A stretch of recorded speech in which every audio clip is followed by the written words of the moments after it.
किसी भी छठ के दिन, चाहे अंधेरी की छठ हो, चाहे उजाले की छठ हो, किसी भी छठ के दिन अगर षडानंद कार्तिकेय जी महाराज का नाम लेकर 6 बेलपत्र और उस 6 बेलपत्र पर 6 दुर्वा, 6 पुष्प, 6 अक्षत के दाने रखकर षडानंद कार्तिकेय बाबा के स्मरण कर कर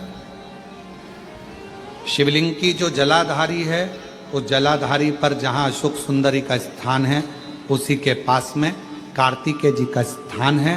किसी भी छठ पर यदि आप बाबा को वो बेलपत्र, वो दुर्वा, वो पुष्प, वो अक्षत का दाना 6 समर्पित करते हैं, किसी भी छठ के दिन, षष्ठी के दिन स्कंद भगवान का नाम लेकर, स्कंदेश्वर बाबा का नाम लेकर, कार्तिकेय बाबा का नाम लेकर यदि समर्पित करते हैं तो जिंदगी में कितना भी कर्जा हो, वो कर्जा 3 महीने के अंदर समाप्त होता ही है।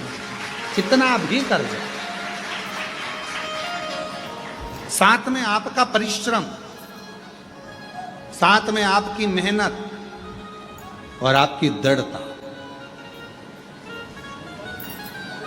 क्या होता है, लोग सोचते हैं कि हमने शंकर जी को बेलपत्र समर्पित कर दी तो कर्जा चूकेगा, पर साथ में मेहनत भी करना। अगर आप मानते हैं कि पूरी पूरी कथा का, इसमें कई दुनिया के कई लोग हैं हमारी कथाओं को आधा काटते हैं, आधा भेज देते हैं। गुरुजी ने कहा कि बेलपत्र पर शहद लगाकर चढ़ाओ, पर गुरुजी ने साथ में कहा कि रात दिन एक करो, पढ़ाई पूरी करो, आधी बात काट देते, आधी बात दिखा दे, पर उसका हमको कोई फर्क नहीं पड़ता है। आग लगे बस्ती में अपन रोक, उसका हमको कोई फर्क नहीं पड़ता, क्योंकि दुनिया का काम है गलत चीजें जनमानस में देना, जिससे बदनामी हो, अब शब्द बोले जाए, ताने दिए जाए, गालियां दी जाए, ये दुनिया की रीति है। बहुत आते हैं दिन भर में, कहीं कोई दबाव देने के लिए आता है, हम तुम्हारी बदनामी करेंगे, हमको 1 करोड़ दो, हम ये छब्बा देंगे, हम वहां से आएंगे, हम ऐसा कर जाएंगे, हम वैसा कर जाएंगे। बहुत आते, दिन भर का काम है इनका, रोज का यही काम है, हमें ये करो, हमको वो करो।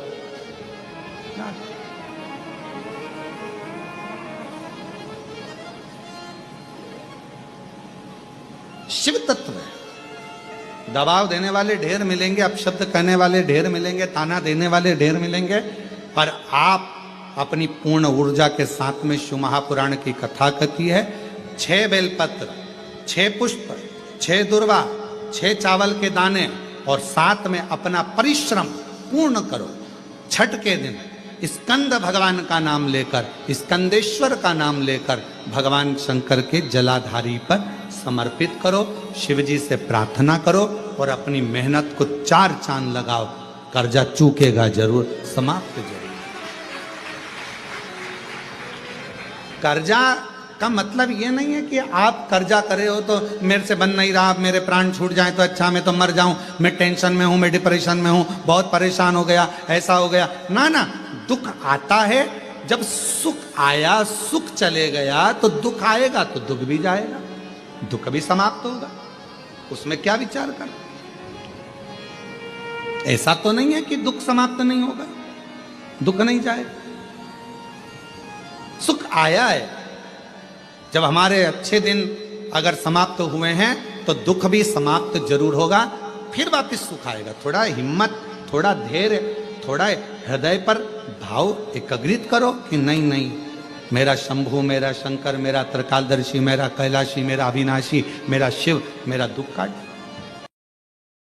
शनिवार के दिन जो पीपल के वृक्ष में सरसों के तेल का दीप लगाता है, उसको शनि कभी परेशान नहीं करता। एक बात हमेशा ध्यान रखिएगा, मान लो अगर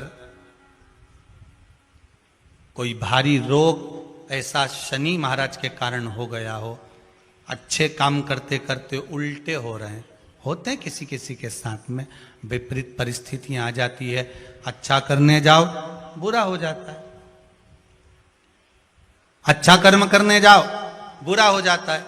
तो पीपल के वृक्ष की जो छाल होती है, छाल देखिए, पीपल के वृक्ष में जो छाल लगी होती है, उस छाल को घिसकर चंदन बनाकर भगवान शंकर का स्नान कराकर, अभिषेक कराकर, पूजन कराने के बाद में पिपलेश्वर महादेव का नाम लेकर, कौन से महादेव? पिपलेश्वर महादेव का नाम लेकर वो जो घिसी हुई छाल होती है, उस छाल का तिलक भगवान शंकर को लगा लो और उसी का थोड़ा सा भाग अपने कंठ पर, मस्तक पर लगाना प्रारंभ कर दो। धीरे धीरे जो विपरीत दशा है वो सुधरना प्रारंभ हो जाती है। पर नाम याद रखना, पिपलेश्वर। जब भगवान शंकर ने नरसिंह जी के क्रोध को शांत करा तो शिव जी का नाम श्रंभेश्वर महादेव पड़ गया। ये श्रंभेश्वर महादेव कोई साधारण महादेव का नाम नहीं है। जब घर में चारों तरफ क्लेश ही क्लेश रहता हो, अशांति ही अशांति रहती है, चारों तरफ क्लेश ही क्लेश रहता है, तब एक लोटा जल पूरे घर में घुमाकर तब महादेव के ऊपर चढ़ाया जाता है और शिव कृपा करते हैं तो घर के अंदर अपने आप शांति होना प्रारंभ हो जाती है। श्रंभेश्वर महादेव। कभी कभी हम नवयुवक बेटा बेटियों से कहेंगे कि युवानी की अवस्था रहती है ना, तो थोड़ा सा गुस्सा आ जाता है, थोड़ा चिड़चिड़ापन आ जाता है, बहुएं भी कुछ बोल जाती हैं, बेटे भी कुछ बोल जाते हैं। जवानी अवस्था है, कई बार युवानी अवस्था में थोड़ा मुख पर क्रोध आ जाता है, कई बार सत्ता में बैठ जाते हैं, कुर्सी पर बैठ जाते हैं, सिंहासन पर बैठ जाते हैं, अच्छे अधिकारी के पद पर बैठ जाते हैं तो गुस्सा बढ़ जाता है, क्योंकि कुर्सी का इफेक्ट आ जाता है, थोड़ा सा अंतर आ जाता है कि हम सत्ताधारी, हम वैभवधारी। तो उस समय पर कभी कभी नवयुवक बच्चे हों, कभी नवयुवक बेटियां हों, कभी कोई आधिकारिक पद पर बैठ गए तो अंदर से थोड़ा चिड़चिड़ापन, क्रोध आ जाता है। कई बार पत्नी भी कह देती, कैसे हो गए हो तुम, क्यों चिड़चिड़ करते हो, शांति रखा करो, थोड़ा अच्छे रहा करो। उस समय पर कुछ ना करा जाए तब एक बेलपत्र, एक चावल का दाना शिव जी को समर्पित कर कर श्रंभेश्वर महादेव के नाम से भगवान शंकर को जल चढ़ाना प्रारंभ कर दो। धीरे धीरे अपने आप स्वभाव में अंतर आना प्रारंभ हो जाता है, स्वभाव ठीक है। और शिव महापुराण में श्रंभेश्वर बाबा का एक कितना सुंदर वर्णन किया गया कि अगर मान लो कोई व्यक्ति नशे में डूबा रहता है, मदिरा का नशा छोड़ ही नहीं रहा, पूरा प्रयास कर लिया और वो दारू छोड़ने को ही तैयार नहीं, 8 साल, 10 साल, 15 साल, 20 साल, 25 साल, 30 साल निकल गए और वो मदिरा छोड़ ही नहीं रहा।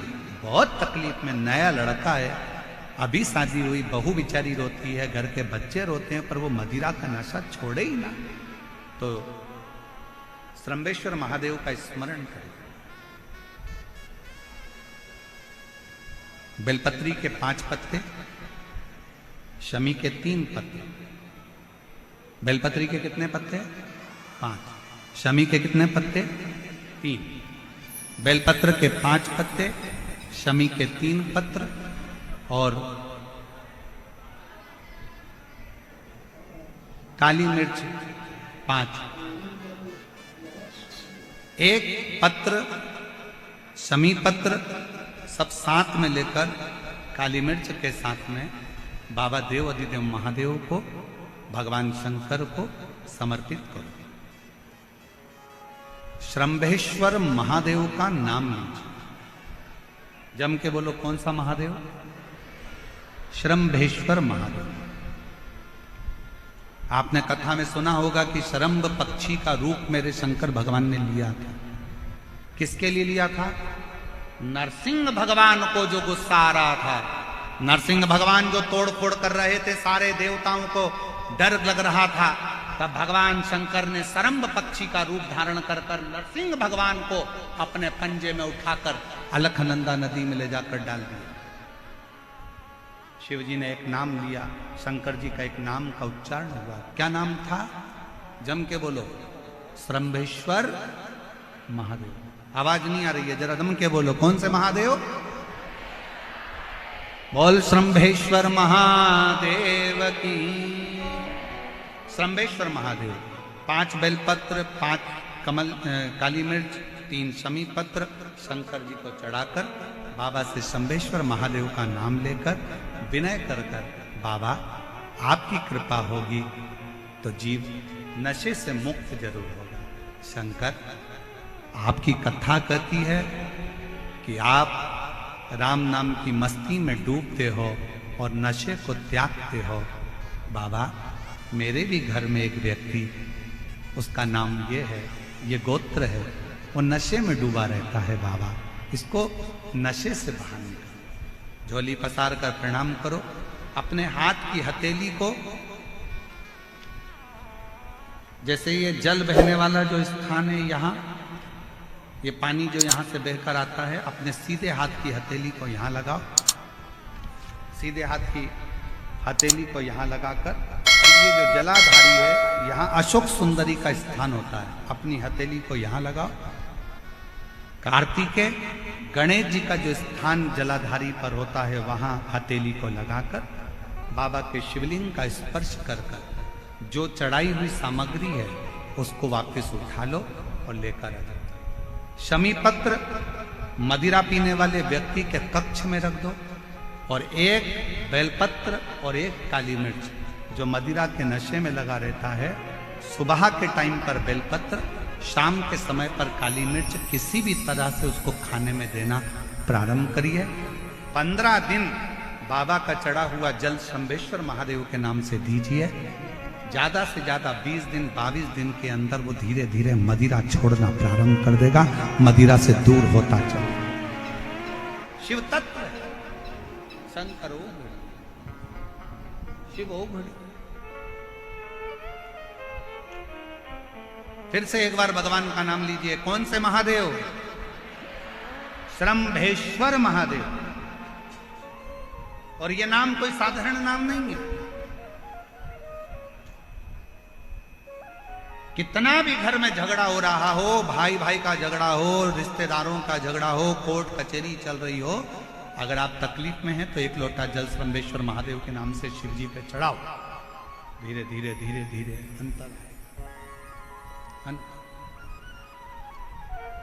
कोई कोमा में पड़ा है, व्हीलचेयर पर पड़ा है, हॉस्पिटल में पड़ा है, डॉक्टर ने कह दिया कि अब भगवान के ऊपर है, हमने सारी दवाइयां दे दी, गोलियां दे दी, सारा इलाज कर लिया, अब ये उठेगा नहीं उठेगा, चलेगा नहीं चलेगा, आगे बढ़ेगा नहीं बढ़ेगा, इसकी जवाबदारी हमारे पास नहीं है। उस समय पर केवल ध्यान देना, अशोक सुंदरी, गणेश जी, कार्तिकेय वाले स्थान पर एक एक चावल का दाना 3 रखो। अगर पी ले तो ठीक है, नहीं पी सकता, उसके शरीर पर उस जल को लगाना रोज प्रारंभ करो। धीरे धीरे वो कोमा से भी बाहर निकलेगा, शरीर भी चलेगा और वो आगे बढ़ना प्रारंभ करेगा। श्रंभेश्वर महादेव के नाम मात्र में इतना बल होता है कि श्रंभेश्वर महादेव की यहां तक शिवपुराण कहती है कि जब जब श्रंभेश्वर महादेव की कथा आए और दिल से अगर आपने सुना है तो व्यक्ति रोग से, दुख से निवारण होता ही है। वो श्रंभेश्वर महादेव, श्रंभेश्वर। क्यों शिव महापुराण की कथा में लोग इतने तकलीफ है, बीमार हैं तो भी शंकर की कथा में क्यों जाते? इतना धूप है, गर्मी है, फिर भी लोग जाते, बीमार लोग भी पहुंचते, क्यों पहुंचते? उसका कारण है किसी भी तरह से शंकर की कोई कथा हमारे श्रवण शक्ति में जाएगी और वो हमें शक्ति प्रदान करेगी, क्योंकि उसका नाम महामृत्युंजय है। वो मृत्यु को भी जीत सकता है तो आराम जरूर दे सकता है। वो शिव है। मात्र शमी का पत्ता समर्पित कर देंगे। भले महीने में 2 बार चढ़ाओ, हफ्ते में 1 बार चढ़ाओ, तुम्हारा मन पड़े तो हफ्ते में 2 बार चढ़ाओ। ज्यादा बीमारी है, शमी का पत्ता एक शिवजी के शिवलिंग पर, और एक पत्ता जहां से पानी बहकर नीचे गिरता है ना, जलाधारी में से शिवजी पर जल चढ़ाया, जैसे इस पर जल चढ़ाया तो ये पानी बहकर नीचे आता है, तो जहां गिरता है एक पत्ता शिवलिंग के ऊपर और एक पत्ता जहां से जल नीचे गिरता है वहां। अगर ज्यादा बीमारी है और ऐसा लग रहा है कि डॉक्टर कह रहे हैं कि तबीयत ज्यादा खराब हो सकती है, जांचे जाएगी, ये होगा वो होगा, तो एक पत्ता शमी का ऊपर, एक पत्ता जलधारी जो बहकर नीचे आता पर चढ़ाना। शमी का पत्र रोग मुक्ति के लिए जब चढ़ाया जाता है तो भगवान शंकर का अवधूतेश्वर महादेव का नाम लेकर चढ़ाया जाता है। कौन सा महादेव? जम के बोलो जरा, अवधूतेश्वर महादेव। इंस्टाग्राम वालों ने, यूट्यूब वालों ने, फेसबुक वालों ने, टीवी वालों ने,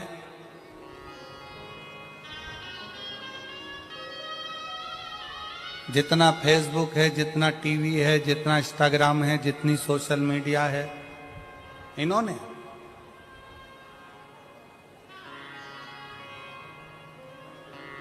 अभी नूतन संवत्सर में, नूतन संवत्सर के पहले बहुत सारे मीडिया पर चलते रहे कि शनि लग गया, शनि लग गया, शनि लग गया। जितने जितने यहाँ कथा में बैठे हो ना, तुम सबने भी मोबाइल में देखा होगा तो देख रहे होगे, वृश्चिक पे लग गया, कुंभ पे लग गया, ढैया लग गया, 7.5 लग गया, आधे से ज्यादा तो शनि के डिप्रेशन में पड़ गए।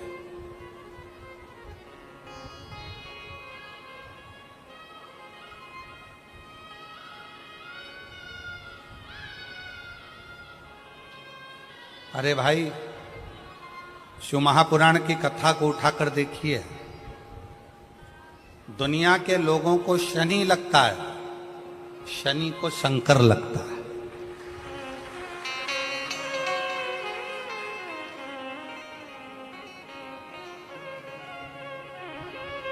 यदि आप भगवान शंकर के मंदिर में जाकर 1 लोटा जल चढ़ा रहे हो, आप भगवान शिव के मंदिर में जाकर अर्चना कर रहे हो, आराधना कर रहे हो, निवेदन कर रहे हो, एक बेलपत्र शिव की उठाकर धोकर वापिस शंकर को समर्पित कर रहे हो, शंकर भगवान का पंचाक्षर मंत्र नमः शिवाय जप रहे हो, शंकर भगवान का षडाक्षर मंत्र ओम नमः शिवाय जप रहे हो, या श्री शिवाय नमस्तुभ्यम का जाप कर रहे हो, तो ये निश्चित मानकर रखो कि आपके पीछे शनि नहीं पड़ेगा, आपके पीछे शंकर जरूर पड़ेगा। और शंकर जब हमारे पीछे पड़ेगा तो हमारा उद्धार अपने आप करेगा। जिस व्यक्ति की बीमारी खत्म ही नहीं हो रही, कभी पांव में दर्द आ गया, कभी कमर में दर्द आ गया, कभी पीठ में दर्द आ गया, कभी सिर में दर्द आ गया, कभी आंखों में तकलीफ हो गई, कभी दमा चलने लगा, सांस चलने लगी, कभी डॉक्टर को दिखाया तो थायराइड हो गया, कभी ब्लड कम हो गया, कोई प्लेटलेट कम हो गई, कोई कुछ हो गया, कोई कुछ हो गया, डॉक्टर को दिखाओ। डॉक्टर जो दवाई दे कुंदकेश्वर महादेव के नाम से उसको खाओ। तुमको ऐसा लगे कि ये शरीर का रोग तो समाप्त हो ही नहीं रहा, एक ना एक रोग चल ही रहा, ये रोग समाप्त होने का नाम ही नहीं ले रहा। पिपलेश्वर महादेव का नाम लेकर और पिपलेश्वर महादेव का नाम लेकर किसी भी शिवालय में, शंकर के मंदिर में जाकर एक बेलपत्र रखकर उस जो प्रसाद तुम बना कर ले गए हो, जो तुम भोग बना कर ले गए हो, उसका स्पर्श कर कर पिपलेश्वर महादेव का नाम लेकर शंकर को उस भोग को रखकर, बेलपत्र रखकर शिव जी को 7 बार एक ही लोटे का जल, केवल 1 लोटे का जल 7 बार उत्तर की ओर मुख कर कर दक्षिण में खड़े होकर शंकर के शिवालय पर 7 बार एक ही लोटे का जल 7 बार थोड़ा थोड़ा कर कर उसको गिरा दीजिए, शिव जी के ऊपर चढ़ा दीजिए 7 बार। बाद में जो प्रसाद पर आपने बेलपत्र रखी है, उसी बेलपत्री को उठाकर शंकर के शिवलिंग पर चढ़ा दे। बाबा को प्रणाम करिए, बाबा मेरे शरीर का रोग समाप्त नहीं हो रहा। किसी भी दिन पिपलेश्वर महादेव का नाम लेकर वो चढ़ी हुई बेलपत्री लियाओ, प्रसाद लियाओ, घर पर आने पर जैसे ही घर के अंदर प्रवेश करो, सबसे पहले बेलपत्री को चबा चबा कर खा लो। फिर वो जो प्रसाद है, उस प्रसाद को 7 गांठ से थोड़ी थोड़ी देर में 7 बार में उसको खा लेना। बाबा देवाधिदेव महादेव का नाम लेकर, पिपलेश्वर महादेव देव का नाम लेकर प्रणाम कर कर जल का आचमन, हाथ की हथेली में जल लेकर 7 बार आचमन कर लीजिए और शिव का, पिपलेश्वर महादेव का नाम ले लीजिए। धीरे धीरे 15 दिन लगेंगे और 15 दिन में बीमारियां अपने आप कम होना प्रारंभ हो जाएगी और बाबा आपका हाथ पकड़कर आगे बढ़ाए। पीपल की जड़ में इत्र का जल, भगवान पीपल देव पिपलेश्वर महादेव का स्मरण कर कर पीपल की जड़ में अगर जल चढ़ा रहे हैं और मान लो शरीर में कोई कष्ट हो गया है, शरीर में कोई रोग हो गया है, कोई मालूम पड़े ये हाथ 4 दिन से दुख रहा है या 4 दिन से ये नस दब गई है या ये कमर दब रही है, तो आप 2-4 दिन कर देखो। कलश के अंदर जल में इत्र का थोड़ा सा भाग, पीपल की जड़ के नीचे आप उसका सिंचन करिए पिपलेश्वर महादेव के नाम से। उस जल को थोड़ा सा भाग लेकर आ जाओ उसी में से जो चढ़ाया है, और उस स्थान पर जहां कष्ट है उसको लगाना पड़ेगा। नारायण ने बोला, लक्ष्मी आज शनिवार का दिन है जिस दिन अपन इस दरिद्रता से मिलने के लिए पीपल के पेड़ के नीचे आए हैं। हिंदू धर्म में ये दिन पीपल के वृक्ष के लिए पूजनीय होगा। जो भी शनिवार के दिन पीपल के वृक्ष की पूजन करेगा, दूध चढ़ाएगा या मिष्ठान का भोग लगाएगा, लक्ष्मी और नारायण उसके घर में प्रवेश कर जाएगा। लक्ष्मी और नारायण उसके घर में प्रवेश करेगा, इसलिए नियम बनाया। कौन से दिन का? शनिवार। लक्ष्मी जी बोली, नारायण आपने तो एक दिन का वार लिख दिया। शंकर जी ने 7 वार बनाए हैं, रविवार, सोमवार, मंगल, बुध, गुरु, शुक्र और शनि। ये शिव जी ने बनाया। अब एक दिन आपने अपना बना लिया, बाकी के दिन अगर कोई इस पीपल के वृक्ष के नीचे आएगा और यहां तो दरिद्रता बैठी है, तो उसका क्या होगा? भगवान नारायण बोले, सुन दरिद्रता, तेरे से एक विनती है, अगर कोई भी मनुष्य इस पीपल के पेड़ के नीचे अगर 7 दिन में आता है और उसके हाथ में अगर कोई सामग्री होती है तो तू उसके घर में प्रवेश नहीं करेगी। नियम है पीपल के वृक्ष का, या तो पानी का लोटा लेकर जाओ, कुंकू का चोपड़ा लेकर जाओ, शक्कर लेकर जाओ, या पेड़ के नीचे चींटी को डालने के लिए आटा ले जाओ, पर खाली हाथ पीपल के वृक्ष के नीचे कभी मत जाओ, कभी नहीं। खाली हाथ जाओगे तो दरिद्रता तुम्हारे घर में प्रवेश करेगी। दरिद्रता उठकर खड़ी होकर बोली, नारायण तुमने अपनी मनमानी करी है, एक दिन मुझे भी मेरा चाहिए। भगवान ने कहा, बोल कौन सा दिन चाहिए?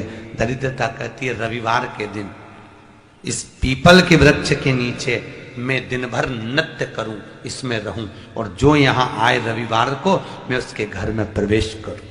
भगवान ने कहा, ठीक है। दरिद्रता, रविवार का दिन एक ऐसा दिन रहेगा जिस दिन तू इस पीपल के वृक्ष के नीचे नृत्य करेगी, और जो आएगा इस पीपल के वृक्ष के नीचे तो उसके साथ प्रवेश करेगी। मैंने तुझे वर दिया।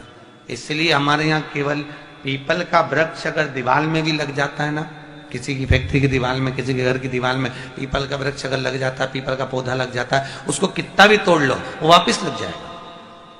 फिर तोड़ोगे फिर लग जाएगा।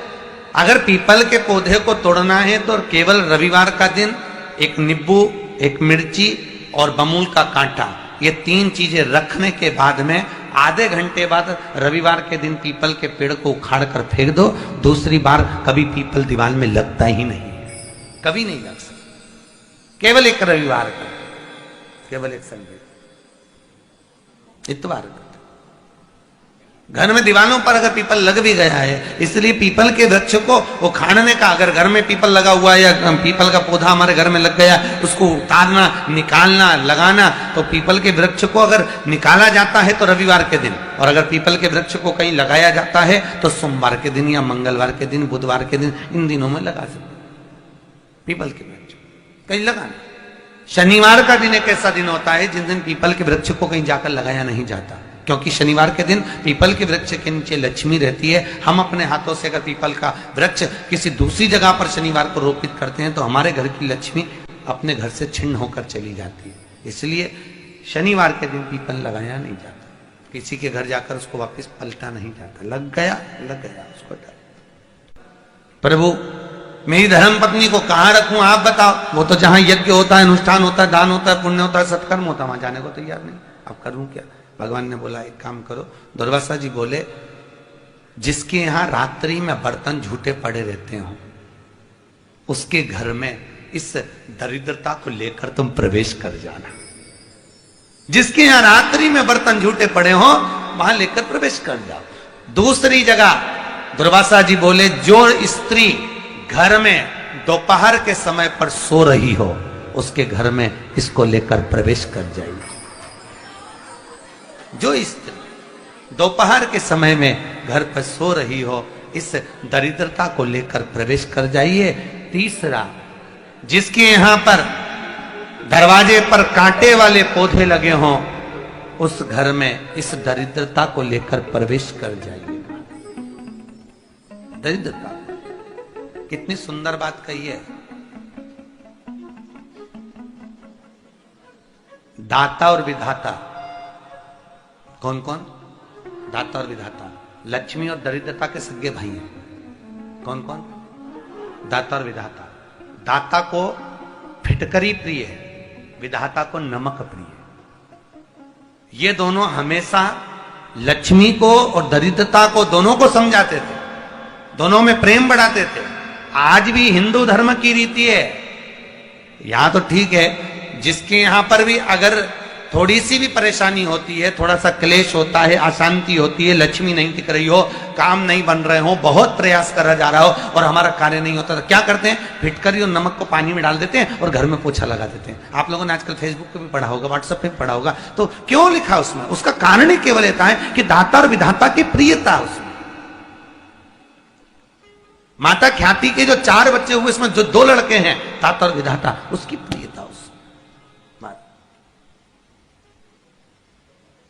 उसकी पूर्णता उसकी। अब दुर्वासा जी बोले अपनी धर्म पत्नी को वहां लेकर, जहां कांटेदार पौधे लगे हों वहां पर लेकर प्रवेश कर जाइए। कांटेदार पौधों में उस दरिद्रता का निवास हो गया। कितना विचित्र कथा यहां वर्णन करी है। श्रीमद् भागवत के अंतर्गत जो वर्णन किया कि मृत्यु निश्चित है। काशी में जो शिव जी की स्थापना कौन ने करी? काशी में जो शंकर भगवान बैठे उनकी स्थापना करी थी शनि महाराज। किसने करी थी? शनि महाराज ने। क्योंकि भगवान शनि महाराज को उनकी माता के द्वारा श्रापित हो गए और शनि महाराज कांपने लगे। शनि महाराज कांपते कांपते, मैं जाऊं तो जाऊं कहां, करूं तो करूं क्या? महाराज शनि महाराज दौड़े और दौड़कर भगवान भोलेनाथ के पास पहुंचे। हे शंकर, त्रिकालदर्शी, कैलाशी, अविनाशी, कृपा करिए बाबा भोलेनाथ, कृपा करो। क्योंकि दुनिया में 33 करोड़ देवी देवता हैं जिनको शनि लग सकता है, केवल एक, किसको छोड़कर? शिव को छोड़कर। राम जी को शनि लगा तो 14 वर्ष वनवास चले गए। कृष्ण को शनि लगा तो मथुरा छोड़कर द्वारका चले गए। शनि लगा। हनुमान जी को शनि लगा तो गुफा में बैठकर राम राम जपना पड़ा। शनि सबको लगता है, केवल शनि नहीं लगता तो एक मेरे महादेव को, मेरे भोले बाबा को नहीं लगता। शंकर के पास में शनि आ गए। शनि ने आकर कहा, भोलेनाथ कृपा करिए बाबा, मैं बड़ा कष्ट में हूं, मैं करूं क्या? बाबा भोलेनाथ ने कहा, जा गंगा जी के तट पर काशी में जाकर एक शिवलिंग की स्थापना कर, उसकी आराधना कर और तेरा शरीर ठीक हो जाएगा, कष्ट नहीं भोगेगा। शनि महाराज ने काशी में जाकर शिव जी की स्थापना करी। आज भी नियम है, जिसको शनि लग जाता है एक काजल की डिब्बी ले लो और काजल की डिब्बी को 21 बार उतार कर उसको एकांत में जाकर, जंगल आदि में एकांत में किसी पेड़ के नीचे इतना सा खड्डा खोद कर उसमें काजल की डिब्बी को डाल दो और मिट्टी से पूर दो, उस व्यक्ति का शनि समाप्त हो जाता है। काशी विश्वनाथ का नाम लेकर काजल की डिब्बी को 21 बार उतार कर अगर काशी विश्वनाथ का नाम लेकर शनि वाले व्यक्ति को अगर पेड़ के नीचे दबा दे, शनि समाप्त, शनि उसको परेशान नहीं कर सकता। काशी कितनी मूलता है।